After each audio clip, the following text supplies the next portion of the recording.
Hello friends, तो हमने कल बात की थी एमिनो एसिड के स्ट्रक्चर के बारे में। आज देखेंगे एमिनो एसिड के सेपरेशन के बारे में। तो उसमें लास्ट में मैंने बताया था एमिनो एसिड को सेपरेट किस टेक्निक से किया जाता है, इलेक्ट्रोफोरेसिस। तो चलो आज देखते हैं इलेक्ट्रोफोरेसिस टेक्निक। लगाए हेडिंग इलेक्ट्रोफोरेसिस।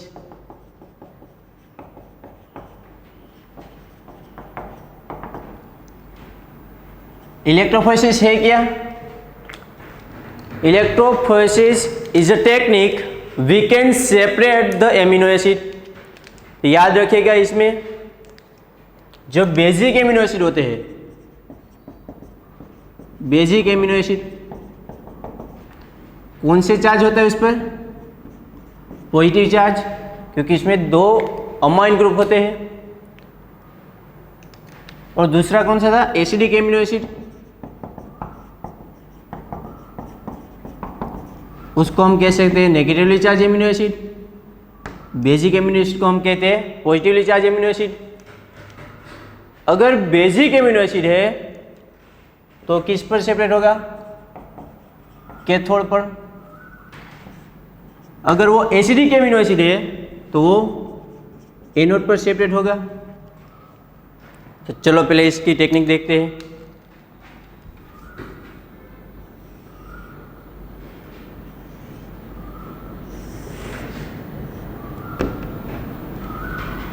इस तरफ आएगा एनोड, दोनों एक ही सॉल्यूशन में होंगे। ये रहा cathode.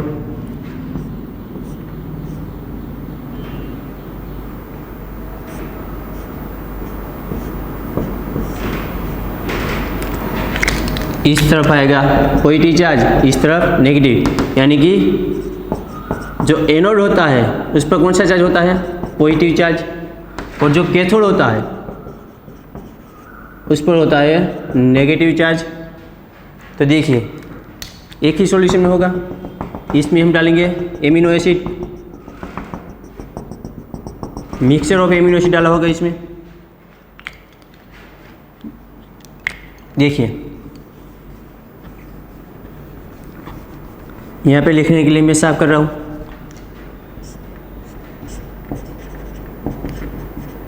Na3 plus COO minus COO minus, ये है हमारा एसिडिक एमिनो एसिड। इसके बाद देखते हैं हम basic amino acid. Na3 plus यहाँ पे 4 टाइम्स, यहाँ पे COO माइनस। और इसमें ही डाला है हमने न्यूट्रल एमिनो एसिड।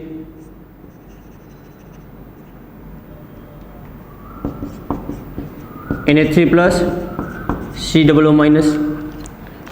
ये वाला एसिड है, इसका नाम क्या है? एलेनाइन। इसका नाम क्या है? एक ही कार्बन है ना बीच में, तो एस्पार्टिक एसिड। ये है लाइसिन। तो देखिए इस पर कौन सा चार्ज होगा? पॉजिटिव चार्ज, पॉजिटिव चार्ज और पॉजिटिव चार्ज। यहाँ पे नेगेटिव चार्ज। तो क्या होगा? देखें, ये जो हमारा एमिनो एसिड है इसमें दो पॉजिटिव चार्ज है और एक नेगेटिव चार्ज है। तो क्या होगा? एक पॉजिटिव चार्ज एक नेगेटिव चार्ज को न्यूट्रल कर देगा। फिर भी यहाँ पे पॉजिटिव चार्ज बचा। तो ये पॉजिटिव चार्ज किस तरफ अट्रैक्ट होगा? तो यहाँ पे कौन सा चार्ज है? पॉजिटिव। तो पॉजिटिव पॉजिटिव के बीच क्या होगा? रिपल्शन। यानी कि ये जो पॉजिटिव चार्ज वाला एमिनो एसिड है वो किस तरफ जाएगा?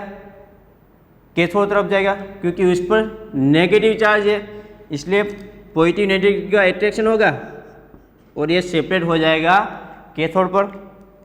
इसका मतलब क्या हुआ? जो भी बेसिक एमिनो एसिड है वो कैथोड पे सेपरेट हो गए। और यहाँ पे देखिए, यहाँ पे दो नेगेटिव चार्ज और एक पॉजिटिव चार्ज है। तो क्या होगा? एक पॉजिटिव चार्ज एक नेगेटिव चार्ज को न्यूट्रल करेगा, फिर भी एक नेगेटिव चार्ज रह जाएगा यहाँ पे। तो पॉजिटिव और नेगेटिव चार्ज का अट्रैक्शन होगा। इसका मतलब ये हुआ कि एसिडिक एमिनो एसिड एनोड तरफ सेपरेट हो गए। अब इसकी बात करते हैं न्यूट्रल की। पॉजिटिव चार्ज और नेगेटिव चार्ज वो तो न्यूट्रल हो गए ना, तो किस पर सेपरेट हो गए? वो किसी पर भी सेपरेट नहीं हो गए, सॉल्यूशन में बीच में ही रहेंगे। तो हुआ ऐसा अगर जो बेसिक एमिनो एसिड है वो कैथोड पे सेपरेट हो गए, एसिडिक एमिनो एसिड है वो एनोड पे सेपरेट हो गए, तो ऐसे लिख सकते हैं हम कैथोड। उस पर कौन सेपरेट हो गए? पहले बेसिक एमिनो एसिड,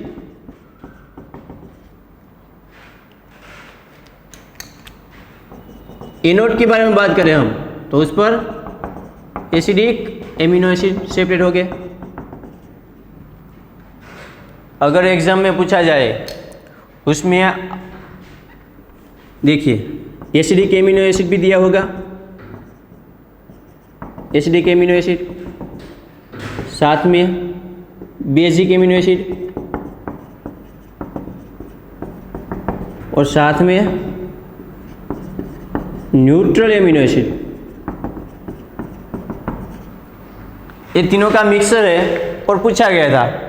और पूछिए कि ये एसिड दिए गए हैं और कैथोड पे सेपरेशन होने का रेट लिखिए, कैथोड पर सेपरेशन होने का रेट लिखिए। तो क्या करेंगे हम? कैथोड यानी कि वहाँ पे कौन सेपरेट होते हैं? बेसिक। तो हम कैसे सेपरेट करेंगे? तो हम उसकी पीएच देखेंगे और पीआई वैल्यू देखेंगे। जिसकी पीआई वैल्यू ज़्यादा होगी वो कैथोड पे सेपरेट हो गए। हमें पता है pH value is equal to pI value. कब? जब ज्यूटाइल फॉर्म में हो तब हम उसकी पीएच मापेंगे, उसको हम कहते हैं pi value. PH value, pi value, वैसे इसकी भी पीएच वैल्यू होगी और इसकी भी पीआई वैल्यू होगी। तो क्या होगा? एसिडिक है तो इसकी पीआई वैल्यू सबसे कम होगी, इसके बाद इसकी ज़्यादा होगी और इसके बाद इसकी ज़्यादा होगी। अगर हमें कैथोड पे सेपरेशन रेट पूछा है तो क्या करेंगे? पहले वो लोग सेपरेट हो गए जिसकी पीआई वैल्यू ज़्यादा होगी, बाद में उससे कम, बाद में उससे कम। इसका मतलब क्या हुआ? कैथोड पर पहले बेसिक एमिनो एसिड सेपरेट हो गए, बाद में न्यूट्रल एमिनो एसिड और इसके बाद में आएगा एसिडिक एमिनो एसिड। तो ऐसे सेपरेट होगा कैथोड पे। ये रेट लिखा कैथोड का। अब हम एनोड की बात करें तो टोटली रिवर्स हो जाएगा। कैथोड एनोड टोटली रिवर्स ही है ना, इसलिए जो कैथोड का आंसर आएगा उससे एनोड का आंसर रिवर्स आएगा। इसलिए एनोड पे पहले एसिडिक एमिनो एसिड सेपरेट हो गए, बाद में न्यूट्रल एमिनो एसिड और इसके बाद सेपरेट हो गए बेसिक एमिनो एसिड। इसका मतलब क्या हुआ? जिसकी पीआई वैल्यू कम होगी वो पहले एनोड पे सेपरेट होगा, बाद में थोड़ी इससे ज़्यादा, बाद में थोड़ी इससे ज़्यादा। कैथोड की बात करें तो जिसकी पीआई वैल्यू ज़्यादा होगी वो आगे आएगा। एनोड की बात करें तो जिसकी पीआई वैल्यू कम होगी वो आगे आएगा। तो देखते हैं, चलो आगे एग्जांपल इसके।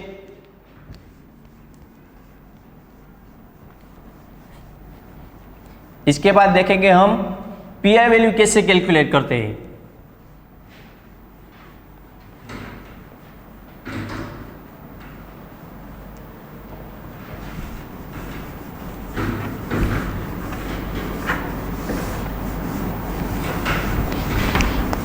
इससे पहले हम देख लेते हैं कुछ common pH value of acidic amino acid, neutral amino acid and basic amino acid.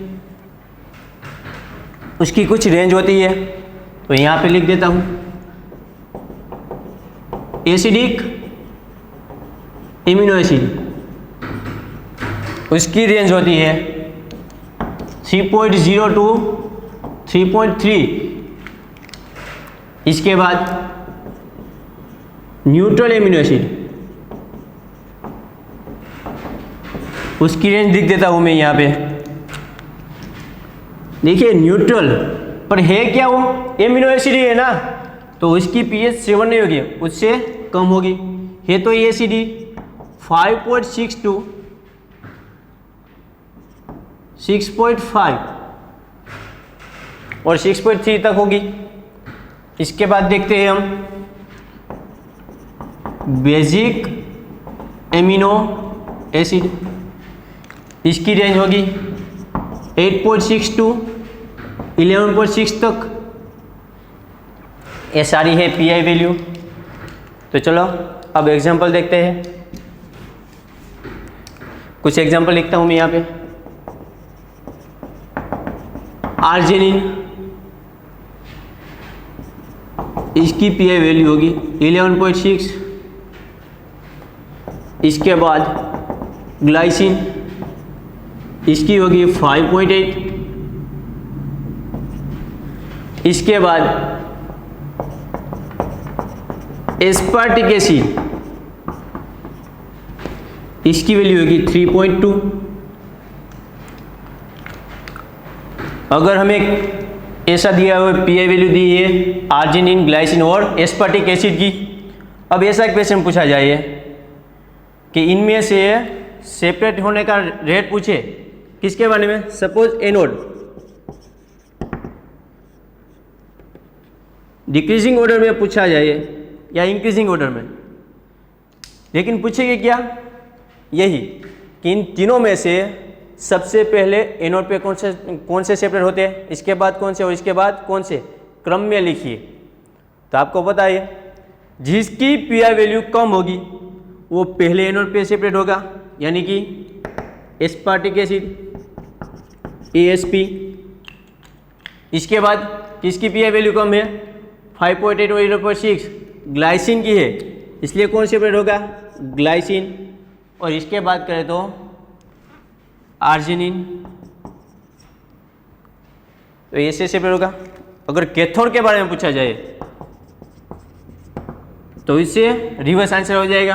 Cathode में क्या होगा? जिसकी पीआई वैल्यू ज़्यादा होगी वो कैथोड पे सेपरेट होगा, यानी कि आर्जिनिन की पीआई वैल्यू ज़्यादा है तो आर्जिनिन सेपरेट होगा, इसके बाद ग्लाइसिन और इसके बाद होगा एस्पार्टिक एसिड। बस ऐसे ही इक्वेशन सोल्व करने हैं। चलो कुछ आगे देखते हैं।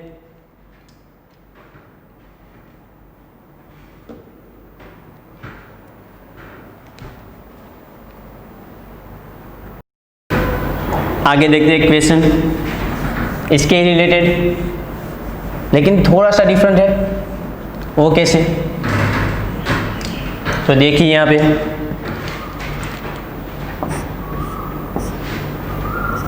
COO माइनस, यहाँ पे NH3 प्लस और यहाँ पे COO माइनस। इसको लेबल किया गया है X, Y और Z। साथ में पीके वैल्यू भी दी गई थी।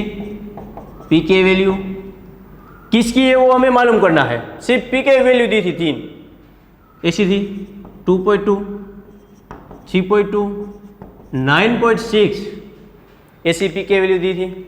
तो हमें सिर्फ मैच करना था पीके वैल्यू और एक्स वाई जेड के साथ।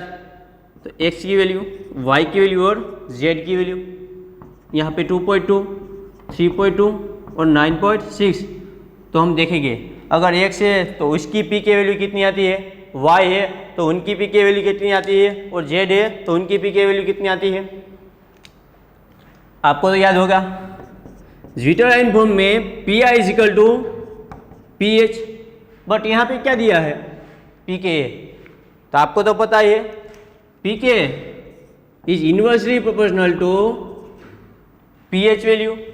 इसका मतलब क्या हुआ, जिसकी पीके वैल्यू कम होगी वो ज़्यादा एसिडिक होगा, जिसकी पीके वैल्यू ज़्यादा होगी वो बेसिक होगा। देखते ही पता चल जाता ना, यहाँ पे 2 एसिड ग्रुप है तो इनकी पीके वैल्यू कम ही होगी। इन दोनों में से आएगी 2.3 और 3.2 में से। मगर ये 9.6 है वो वैसे ही बता दे रहा है कि वो किसकी है, अमाइन ग्रुप की। उसको पहले लिख देते हम, देखिए इस तरह। अब बात आई और एक्स और जेड के बारे में, तब हम देखेंगे इन दोनों में से ज़्यादा एसिडिक कौन है। इसका मतलब क्या हुआ, जो ज़्यादा एसिडिक होगा उसकी पीके वैल्यू कम होगी। वो कैसे देखेंगे हम, देखिए यहाँ पे COO माइनस है और यहाँ पे COO माइनस। पहले कुछ ऐसा होता होगा, यहाँ पे NH2, यहाँ पे COOH और यहाँ पर भी COOH। तो देखिए ए एसिड है, ए भी एसिड है, तो दोनों की वैल्यू तो सेम ही होगी नहीं। देखिए बट यहाँ पे एसिड की अल्फा पोजीशन पे क्या है NH2, इसकी कौन सी इफेक्ट होती है माइनस आई इफेक्ट। लेकिन इसके बात करें हम तो ये अल्फा और बीटा पोजीशन पे NH2 है, तो क्या हुआ। और आपको तो पता है inductive effect directly proportional to distance, जैसे जैसे डिस्टेंस बढ़ेगा इंडक्टिव इफेक्ट कम होगी। और आपको तो पता ही है एसिडिटी कैसे इंक्रीज होती है minus I effect, minus H effect और माइनस आर इफेक्ट। तो हमें ये देखना है किस ग्रुप को ज्यादा माइनस आई इफेक्ट लग रही है। देखते ही पता चल जाता है कि इस कार्बन से अल्फा पोजीशन पे है और इस कार्बन से बीटा पोजीशन पे है। इसका मतलब क्या हुआ, इन दोनों का डिस्टेंस कम है। इसका मतलब ये हुआ कि इसको माइनस आई इफेक्ट ज्यादा लगेगी। तो क्या होगा, अगर ये इसको माइनस आई इफेक्ट ज्यादा लगेगी तो ये मोर एसिडिक बनेगा कंपेयर टू दिस वन। इसका मतलब ये हुआ जो ज्यादा एसिडिक होगा उसकी पीके वैल्यू कम होगी। तो देखिए जेड है तो इसकी पीके वैल्यू कम होगी, यानी कि 2.2 मैच कर देते हैं। और बाद में एक्स की, तो बस ऐसे ही कुछ करना है हमें। तो ये था क्वेश्चन। पहले हमें देखना है पीके वैल्यू दी गई है या पीएच वैल्यू। चलो देखते हैं। इसके बाद हम देखते हैं पीआई वैल्यू। हमने देख लिया पीआई वैल्यू, लेकिन जब हमें दो ग्रुप की पीके वैल्यू दी जाती है, पीआई वैल्यू का कोई भी इंक्लूड नहीं किया है, तो हम पीके वैल्यू पर से पीआई वैल्यू कैसे फाइंड करते हैं, चलो वो देखते हैं। पीआई वैल्यू क्या है, कुछ नहीं है, average of PK value.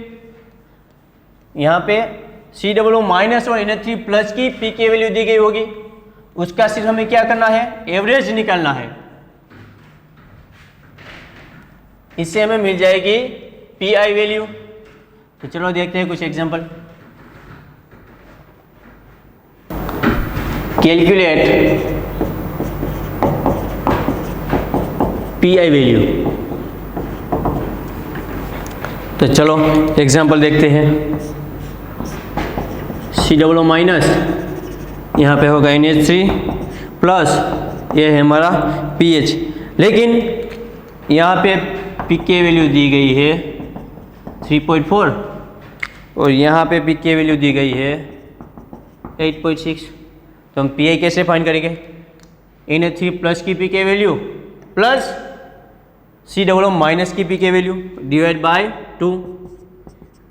Pi का क्या है, pK value 1 plus pK value 2 divide by 2। तो चलो देखते हैं। 3.4 प्लस 8.6 डिवाइड बाय 2 कितना हुआ, 0। 12 divide by 2 is equal to 6। तो इसकी पीआई वैल्यू आएगी 6। ऐसे हम फाइंड कर सकते हैं। ऐसे ही हम और एग्जांपल देखते हैं। तो ये हमने लिए एग्जांपल न्यूट्रल एमिनो एसिड का। अब लेते हैं बेसिक एमिनो एसिड का। NH3 plus COO minus NH3 plus, यहाँ पर 4 टाइम्स। इसकी पीके वैल्यू दी थी, रेंडमली लिख लेते हैं 9.8, पीके वैल्यू 8.2, पीके वैल्यू 3.4। तो क्या करेंगे हम, पी आई इजिकल टू, लगाए formula, P is equal to PK1 plus PK2 plus PK3 divide by 3। तो 9.8 प्लस 8.2 प्लस 3.4 डिवाइड बाई 3 कितना होता है, 4, 10, 8, 12, 21 डिवाइड बाई 3, यानी कि अप्रोक्सीमेट 7 जितना।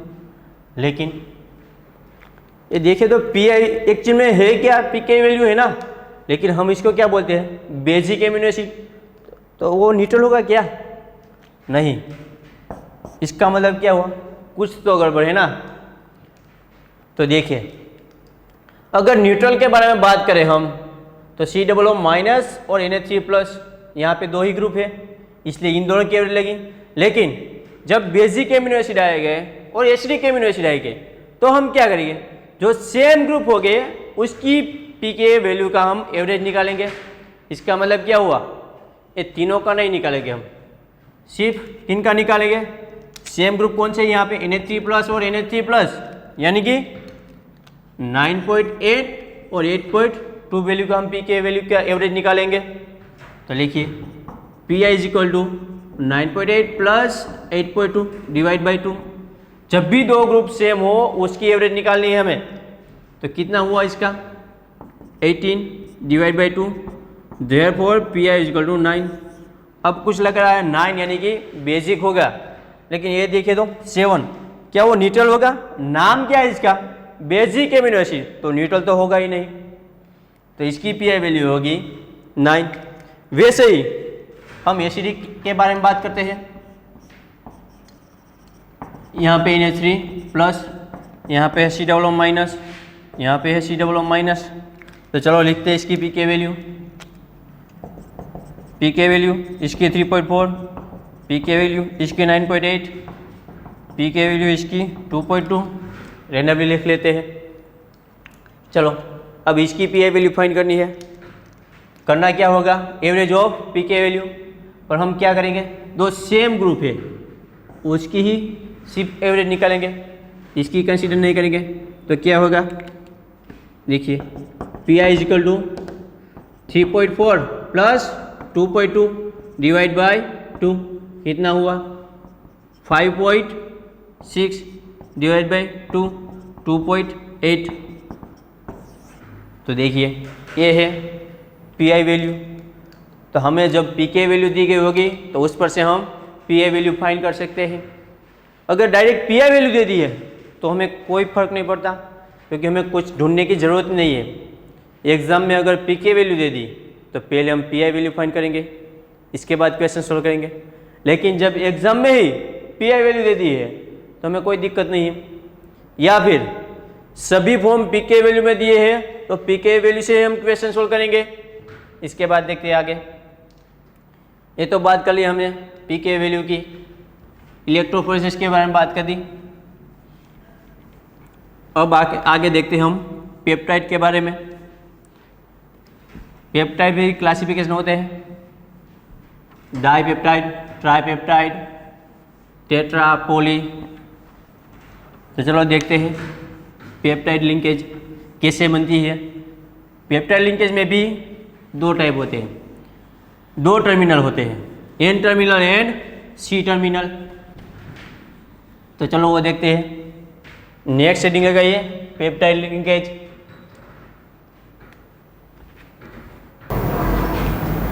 लगा हेडिंग पेप्टाइड बॉन्ड।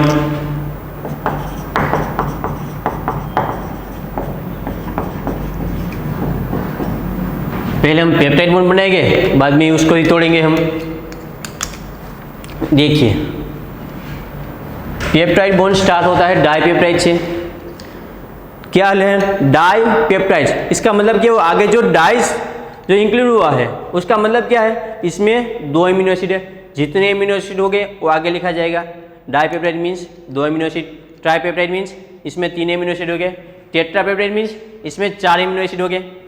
तो वैसे ही मोनोपेप्टाइड क्यों नहीं आता, स्टार्ट होता है डाइपेप्टाइड से, मोनोपेप्टाइड नहीं होता। क्यों, मोनोपेप्टाइड मीन्स एक ही एमिनो एसिड ना, तो बनाइए उसमें अमाइड लिंकेज बनाइए, बन सकता है क्या, नहीं बन सकता ना।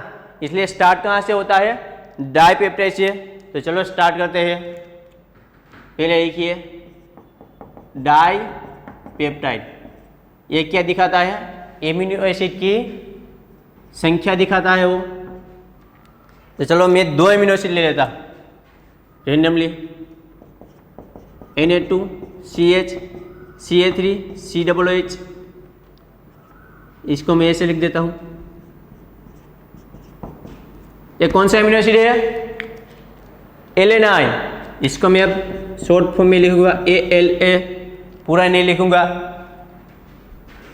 इसके बाद लेते हैं हम फिनाइल एलेनाइन, Na2CH Ca2PH, यहाँ पे COOH।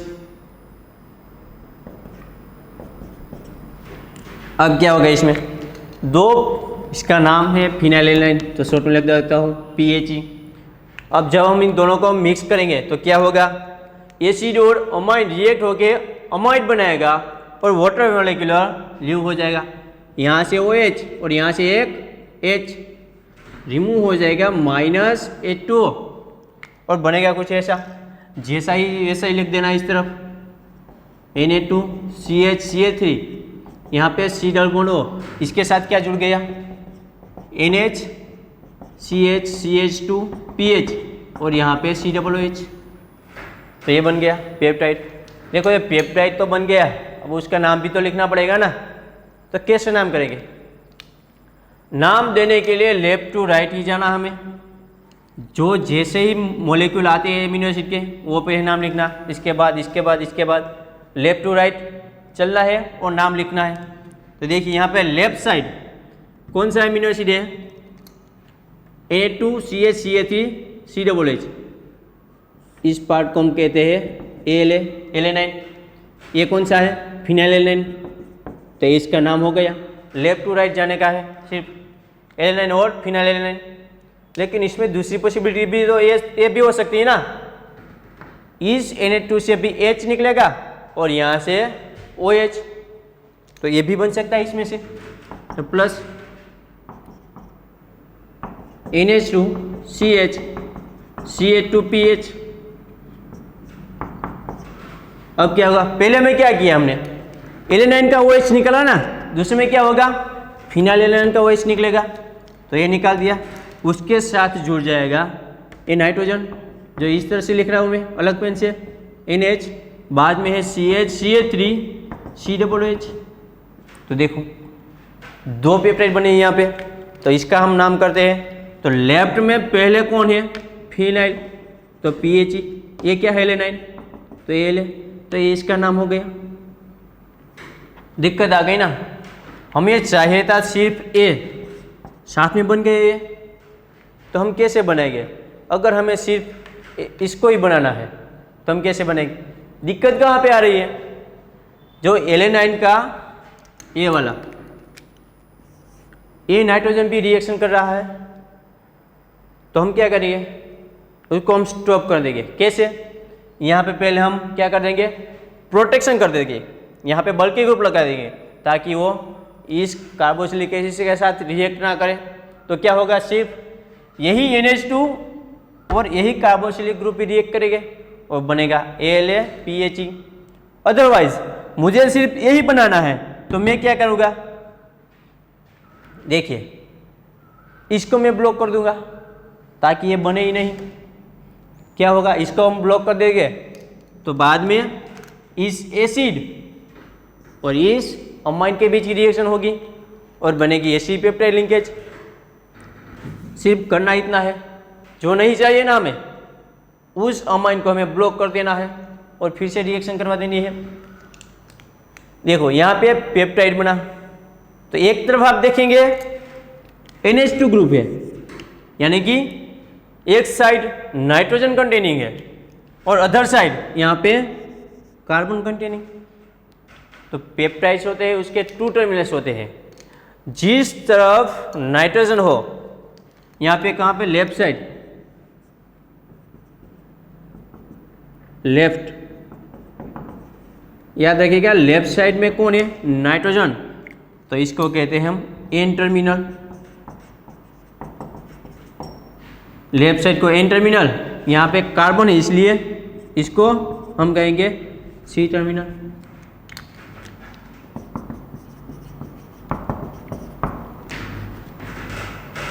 तो याद रखिएगा लेफ्ट साइड में होता है N टर्मिनल और राइट साइड में होता है C टर्मिनल। तो चलो इसकी सिंथेसिस देखते हैं हम कैसे की जाती है। हमें सिर्फ एक ही बनाना है, साइड प्रोडक्ट नहीं चाहिए, सिर्फ एक ही पेप्टाइड लिंकेज बनानी है हमें। तो चलो देखते हैं। पहले हम क्या करेंगे, NH2 ग्रुप को किसी भी प्रकार हम इसको प्रोटेक्ट कर देंगे ताकि उसकी जो लोन पेयर है वो कार्बोक्सिलिक एसिड के साथ रिएक्ट ना कर सके।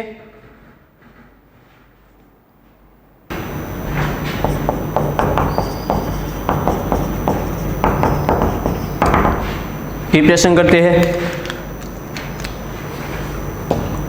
हमने पहले लिंकेज देखी ना, उसमें हमें सिर्फ यही लिंकेज बनानी है, Na2CH यानी कि एलेनाइन ग्रुप। बाद में यहाँ पे अटैच होगा फिनाइल एलेनाइन CH2PH, तो हमें ऐसी लिंकेज बनानी है ALA-PHE। तो चलो देखते हैं वो कैसे बनाते हैं। तो मिक्स किसको करना पड़ेगा, एलेनाइन और फिनाइल एलेनाइन को। लेकिन हमें इस नाइट्रोजन को रिएक्शन कराने से हमें बचाना होगा, तो हम पहले क्या करेंगे, इसको प्रोटेक्ट कर देंगे। क्या करेंगे हम, प्रोटेक्ट। और अमाइन को प्रोटेक्ट करने के लिए कई सारे ग्रुप है। यहाँ पे मैं ले लेता हूँ CbZCl, it is a protection of amine. इसकी रिएक्शन पहले करवाएंगे एलेनाइन के साथ, ताकि वो सिर्फ एलेनाइन का Na2 ही प्रोटेक्ट करे। क्या होगा, अब यहाँ से Cl और यहाँ से HCl रिमूव हो जाएगा, तो बनेगा ऐसा CbZ NH CH CH3CHH। देखो अब यहाँ पे जो नाइट्रोजन होगा वो किसी के साथ रिएक्शन नहीं करेगा, क्योंकि यहाँ पे हमने इसको प्रोटेक्ट कर दिया। तो एलेनाइन में सिर्फ रिएक्शन करने के लिए सिर्फ एक ही साइड बची है, कौन सी, एसिड की। अब इसके बाद हम डालेंगे उसमें फिनाइल एलेनाइन, तो क्या होगा, सिर्फ एसिड और अमाइन ग्रुप के साथ ही रिएक्शन होगी। तो देखिए यहाँ से H, यहाँ से OH, वाटर रिमूव हो जाएगा और यहाँ पे लिंकेज बन जाएगी। बनेगा ऐसा CbZ NH CH3 C double bond O NH CH CH2 PH और यहाँ पे COOH। तो ये लिंकेज बन गई एलेनाइन फिनाइल की। लेकिन देखिए रिएक्शन, ये नाइट्रोजन रिएक्शन में पार्टिसिपेट ना करे, इसलिए हमने यहाँ पे प्रोटेक्शन कर दिया इसका। अब क्या हुआ, अब हमें ये CbZ नहीं चाहिए, इसको हमें निकाल देना है। तो हम कैसे निकालेंगे, उसको निकालने के लिए कौन से रिएजेंट यूज होते हैं, कोई भी यूज कर सकते हैं। देखिए फॉर एग्जांपल H2BDC अथवा और HBr एसिटिक एसिड। जब आप इसमें H2BDC HBr एसिटिक एसिड डालेंगे तो वहाँ से CbZ रिमूव हो जाएगा और वहाँ पे लग जाएगा H, यानी कि बन जाएगा ऐसा NH2 CH CH3CO NHCH CH2PH COOH। तो ये बन गया हमारा एलेनाइन और ये है हमारा फिनाइल, इसलिए एलेनाइन फिनाइल। जब वैसे ही हमें फिनाइल एलेनाइन बनाना है तो हम क्या करेंगे, जो पहले जो भी अमीनो एसिड रखना है उसको हम पहले प्रोटेक्ट कर देंगे। तो हम क्या करेंगे, यहाँ पे जो हमने एलेनाइन लिया था उसकी जगह हम ले लेंगे क्या, फिनाइल एलेनाइन CH2PH। तो क्या होगा, फिनाइल एलेनाइन को प्रोटेक्ट कर देगा, तो यहाँ पे बन जाएगा CH2PH। अब क्या होगा, इसके साथ हम एक ग्लाइसिन लगा देते, चलो। तो क्या होगा, फिनाइल एलेनाइन और ग्लाइसिन के बीच में रिएक्शन होगी और यहाँ से H और यहाँ से OH, अमाइड बन जाएगा। तो पहले आएगा यहाँ पे CH2PH और ये है हमारा ग्लाइसिन। अब हमें CbZ नहीं चाहिए तो क्या डालेंगे उसमें, H2PDC HBr एसिटिक एसिड। तो बनेगा ऐसा, यहाँ पे H2, तो इसका नाम क्या होगा, देखिए पहले यहाँ पे फिनाइल है, फिनाइल एलेनाइन है, तो इसको PH लिखेंगे। ये है ग्लाइसिन, तो इसका नाम क्या हुआ, PHEGLY। तो ये पेप्टाइड लिंकेज बन गए। तो ऐसे की जाती है प्रिपरेशन। अब हम आगे डाइपेप्टाइड की आइडेंटिफिकेशन करेंगे। यहाँ पे कुछ स्ट्रक्चर लिखूंगा मैं, इसको आपको आइडेंटिफाई करना है, उसको नाम लिखना है आपको, कौन सी पेप्टाइड लिंकेज है। फॉर एग्जांपल ये मैं ले लेता हूँ, तो पहले एलेनाइन है तो ALA, बाद में फिनाइल एलेनाइन है तो PHE, बस ऐसे ही नाम लिखना है। तो मैं कुछ एग्जांपल देता हूँ, आप सोल्व कीजिए। उससे पहले आपको एमिनो एसिड के 20 स्ट्रक्चर आने चाहिए और इसके शॉर्ट नाम भी आने चाहिए। इसके बाद मैं ऐसा करूँगा, सिर्फ डाइपेप्टाइड के नाम दूंगा, उस पर से आपको स्ट्रक्चर बनाना है, क्योंकि ऐसे क्वेश्चन पूछे गए हैं नेट की एग्जाम में। कीजिए।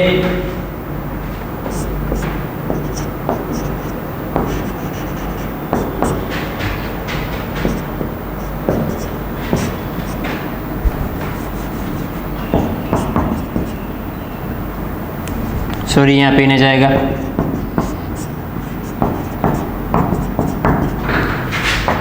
ये पहला,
इतने सोल्व कीजिए।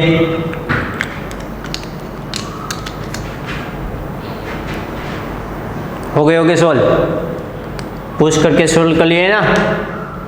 अब देखिए, चलो लेफ्ट टू राइट जाना है और नाम देते जाना है। यहाँ पे हम देखेंगे लेफ्ट, तो ये कौन सा है, COOH Na2, और यहाँ पे कार्बन के पास क्या है, वी शेप है, यानी कि वेलिन होगा। और ये क्या है, Na2 COOH Ca2PH, तो ये क्या है, फिनाइल, तो इसका नाम क्या होगा, VlPHE, वेलिन फिनाइल है। इसके बाद देखते हैं हम, ये जो है हमारा पहला मॉलिक्यूल, बीच में एक ही कार्बन है, इसलिए एस्पार्टिक एसिड है, तो इसको हम शॉर्ट में लगे ASP, साथ में दिया गया है, अरे सॉरी यार, यहाँ पे NH2, इतने कार्बन वाला एसिड ही नहीं, एक ही एमिनो एसिड, समझ गए क्या, आई थिंक आप लोग। तो ये है कार्बोक्सिलिक एसिड Na2, बीच में 4 कार्बन और अमाइन, इसको क्या कहते हैं हम, लाइसिन, तो इसका नाम क्या होगा, एस्पार्टिक एसिड लाइसिन, तो इसको ASP LYC। इसके बाद इस तरफ आइए, sulphur containing methyl group containing एक ही एमिनो एसिड है, कौन सा वो, मिथियोनिन, और ये है फिनाइलएलानाइन, तो MET-PHE। ये देखिए ये क्या है, पायरोलिन कंटेनिंग एक ही है, कौन सा, प्रोलिन, ये हमारा प्रोलिन है पहला, तो इसको लेके PRL। तो ये देखिए ये बेसिक एमिनो एसिड है, इसमें तीन नाइट्रोजन है, जिसको हम कहते थे आर्जिनिन, तो ये है ARG, तो इसको कैसे लिखेंगे हम, PRL ARG, ये हो गई एमिनो एसिड। इसके बाद इसको देखते हैं, ये कौन सा है, देखो यहाँ पे 1 2 3 4, क्या हुआ 4, यहाँ पे जो मैंने डैश लिखा है, अब देखिए मैंने वैसे ही डैश लिखा है, इसमें कोई कायल सेंटर नहीं है। यहाँ पे इस कार्बन के बारे में बात करें तो यहाँ पे कार्बन है, यहाँ पे मिथाइल ग्रुप और यहाँ पे H होता है। ये सिर्फ मैंने आपको डराने के लिए लिखा था, यहाँ कोई वेट डैश नहीं आ सकता, क्योंकि वो कायल सेंटर ही नहीं है। वेट डैश कर सकते हैं, क्या बोलता हूँ, वेट डैश आ सकता है, लेकिन वो कायल सेंटर नहीं है। तो ये यहाँ पे वाई आया ना, देखिए ये वाई शेप, ये इतना हो गया एलेनाइन और ये है वाई, तो हम उसको बोलते हैं ल्यूसीन। ये फिर से वी आया तो ये हो गया वेलिन। तो ये थे पेप्टाइड्स के नाम। अब आपको उसका उल्टा ही आता ही होगा। अगर मैं सपोज ये नाम ही डायरेक्ट लिख देता हूँ GLYPAG, तो पहले ग्लाइसिन होगा, बाद में फिनाइलेनाइन होगा। लिख देता हूँ, चलो Na2CA2CO, ये हो गया हमारा ग्लाइसिन। इसके साथ जुड़ जाएगा फिनाइलेनाइन का मोलेक्यूल, यहाँ पे CH2PH और यहाँ पे COOH। नाम पे से है स्ट्रक्चर, और आपने तो सीख ही लिया स्ट्रक्चर पे से नाम आता ही होगा, मैं ऐसा समझ रहा हूँ। प्रैक्टिस कीजिएगा इसकी। इसके बाद देखते हैं हम ट्राइपेप्टाइड। ट्राइपेप्टाइड में क्या था, यहाँ पे 2 अमीनो एसिड थे, तो वहाँ पे अब 3 अमीनो एसिड हो गए। सेम एट इट इज, ऐसा ही करना है। तो चलो देखते हैं। यहाँ पे 2 के नाम किए थे, वैसे यहाँ पे मैं एक और अमीनो एसिड बढ़ा दूंगा, उसका आपको नाम करना है। तो चलो देखते हैं नेक्स्ट, और आपको ही सोल्व करना है। एक ही मैं क्वेश्चन दूंगा, बाद में आप प्रैक्टिस कर सकते हैं। Randomly 3 any amino acid choose कीजिए और इसकी ट्राइपेप्टाइड लिंकेज बनाइए और उसको सॉल्यूशन कीजिए। बाद में आप ही खुद से ही सॉल्यूशन करना है। तो लिखिए नेक्स्ट क्वेश्चन। ट्राइपेप्टाइड के बारे में बात करते हैं हम। ये डाल है अब ट्राइपेप्टाइड। लिखिए question, identify the following peptide linkage. Identify the following peptide linkage. उसमें मैं ऑप्शन दूंगा 4 आपको बताना है कौन सा सही है।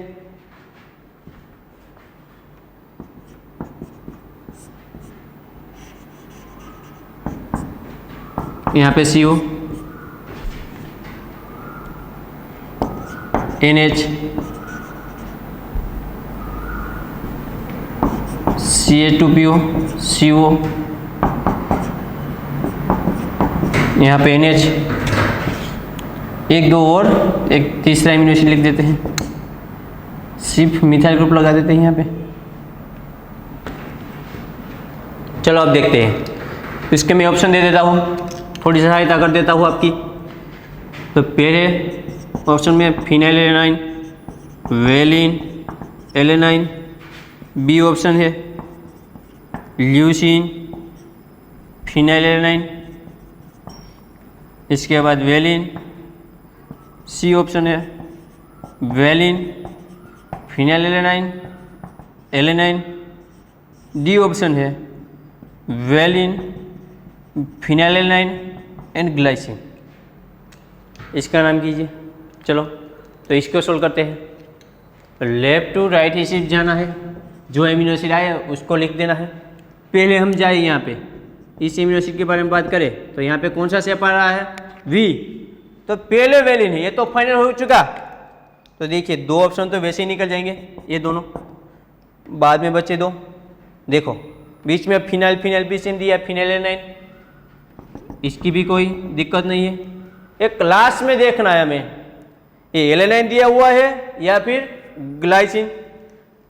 अगर जो यहाँ पे ये मिथाइल ग्रुप ना होता तो क्या होता वो ग्लाइसिन, लेकिन यहाँ पे हमें मिथाइल ग्रुप दिया गया है, इसलिए वो कौन सा एमिनो एसिड है, एलेनाइन। इसलिए विकृत हो जाएगा क्योंकि लास्ट में है ग्लाइसिन नहीं है, कौन सा है, एलेनाइन। तो ये है आपका सही आंसर। ऐसे ही आप प्रैक्टिस कीजिएगा क्वेश्चन की। मिलते हैं नेक्स्ट लेक्चर में।